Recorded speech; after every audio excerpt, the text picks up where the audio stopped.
একটা খবর দেখলাম দর্শক, যে পুলিশের সুধী সমাবেশে বীর মুক্তিযোদ্ধার বক্তব্যে জামাত নেতার বাধা। শিরোনামটা দেখেন, একটা ছবি দেওয়া হয়েছে, তার শিরোনামে বলছে যে জেলা পুলিশ আয়োজিত সুধী সমাবেশে একজন বীর মুক্তিযোদ্ধার বক্তব্য থামাতে উত্তেজিত হয়ে আঙুল উঁচিয়ে এগিয়ে আসছেন জেলা জামাতের নায়েবে আমির এবং সাবেক এমপি লতিফুর রহমান। শনিবার বিকেল 5টার দিকে নবাবগঞ্জের শহীদ সাটু অডিটোরিয়ামে এই ঘটনা ঘটে। জিনিসটা কোনো ভালো কাজ হলো না জামাত নেতাদের, বা যিনি ঘটালেন। বোঝা উচিত মুক্তিযুদ্ধের ব্যাপারে জামাতের বিষয়ে সব পক্ষের কিন্তু একটা রিজার্ভেশন আছে, যে বাংলাদেশের স্বাধীনতা এবং মুক্তিযুদ্ধকে জামাত সমর্থন করেনি সেই সময়, বরং পাকিস্তান বাহিনীর দোসর হিসেবে তারা কাজ করেছে।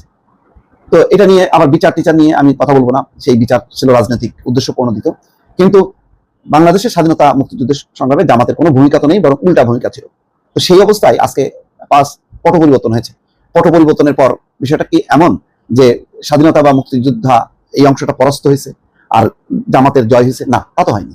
সবাই বলছে 71 এবং 24 একই সুতায় গাথা। সেই কথাটাই মুক্তিযোদ্ধা, বীর মুক্তিযোদ্ধা তিনি বলতে গেছেন। তার নাম হচ্ছে তরিকুল আলম, চাঁপাইনবাবগঞ্জ জেলা ইউনিটের সাবেক সহকারী কমান্ডার। আর তাকে বাধা দিয়েছেন জেলা জামাতের নায়েবে আমির ও সাবেক এমপি লতিফুর রহমান। কেন বাধা দেওয়া হবে? সে তার স্বাধীন বক্তব্য এই স্বাধীন দেশে দিতে পারবে না কেন? বলা হচ্ছে না যে দ্বিতীয় স্বাধীনতা, সবাই যার যার বাক স্বাধীনতা প্রয়োগ করবে।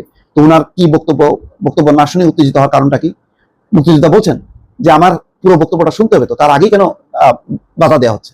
কিন্তু বাধা না দিয়ে যেভাবে তেড়ে গেলেন, মানে 8 মাস আগের অবস্থায় কি ভুলে গেল জামাতের নেতারা?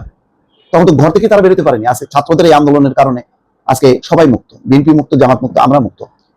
তো বুঝলাম সবাই না হয় পার্টিসিপেট করছে, কিন্তু পরিবর্তিত রাজনৈতিক অবস্থা পরিবর্তন হবে আর মুক্তিযোদ্ধারা কোণঠাসা হবে, মুক্তিযোদ্ধারা তার মতন করে স্বাধীনভাবে বলতে পারবে না, এটা তো ঠিক না। এটা কিন্তু কেউ মানবে না।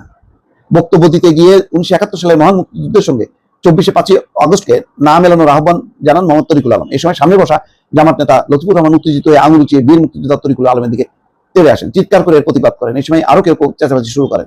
একজন তাকে মাইক্রোফোন দিতে বলেন। এই সময় পুলিশের একজন সদস্য তরিকুল আলমের হাত থেকে মাইক্রোফোন নিয়ে যেতে দেখা যায়। বীর মুক্তিযোদ্ধা তরিকুল আলম বলছেন, আমি কি বলতে চেয়েছিলাম তা বলতে দেওয়া হলো না, আমার বক্তব্য শেষ করতে দেওয়া হলো না, এই বলে তিনি অনুষ্ঠান স্থল ত্যাগ করেন। আর লতিফুর রহমান বলছেন যে উনি 5 আগস্টকে কটাক্ষ করে বক্তব্য দেওয়ায় আমি এর প্রতিবাদ করেছি। আর তরিকুল আলম বলছেন যে আমি কোনো দলের লেজু ভিত্তি করি না, মুক্তিযুদ্ধ করে দেশ স্বাধীন করেছি, মুক্তিযুদ্ধের কথাই বলবো, তাই বলে জুলাই আগস্ট আন্দোলনকে অস্বীকার করি না। যারা প্রাণ দিয়েছেন তাদের শ্রদ্ধা করি, আহত ব্যক্তিদের প্রতি সহানুভূতি আছে, কিন্তু আমাকে এই কথা বলতে দেওয়া হয়নি, তার আগেই থামিয়ে দেওয়া হয়েছে। এটা একেবারে অগ্রহণযোগ্য। হ্যাঁ, হতে পারে আপনি মুক্তিযুদ্ধ মনে করতে পারেন যে ওইটা অনেক বড় কাজ, স্বাধীনতা মুক্তিযোদ্ধা, সেই তুলনায় এটার সাথে এক করা ঠিক হবে না। এটা তো স্বাধীনভাবে বক্তব্য। আমরা বলবো এটা 1 সূত্রে গাথা, ওইটা বড় ঘটনা তো বটেই, ওটারই লেজ ধরে আমরা স্বাধীন ভাবে কথা বলা, ফ্যাসিবাদী শাসন মুক্ত হওয়ার একটা অভিপ্রায় জয়যুক্ত হয়েছে।